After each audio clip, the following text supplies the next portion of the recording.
Priateľu, hrob je konečný. Keď človek vydýchne naposledy, niet cesty späť. Žiadne opakovanie, žiadne druhé šance. Biblia hovorí. A ako je uložené ľuďom raz zomrieť a potom súd. List Hebrejom 9:27. To znamená, že každý úder srdca je milosť.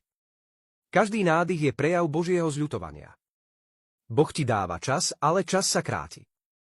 Evanjelium, ktoré zachraňuje. Dobrá správa je, že Boh už pripravil cestu úniku. Apoštol Pavol napísal.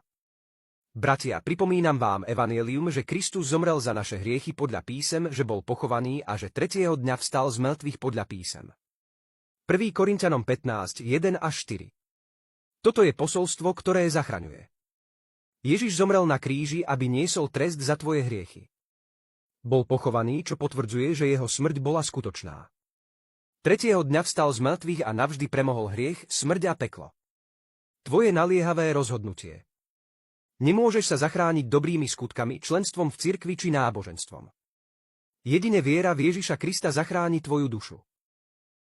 Každý, kto by vézetýval meno Pánovo, bude spasený. List Rimanom 10:13. Nehazarduj s večnosťou. Rakva nám pripomína, keď život skončí, tvoj večný osud je zapečatený. Nebo alebo peklo. Nič medzi tým. Božie volanie pre teba dnes. Príď ku Kristovi, kým máš ešte dých v pľúcach. Čiň pokánie a uver evanjeliu. Príjmi ho dnes za svojho spasiteľa. Hľa, teraz je čas milosti, hľa, teraz je deň spasenia. 2. list Korinťanom 6:2.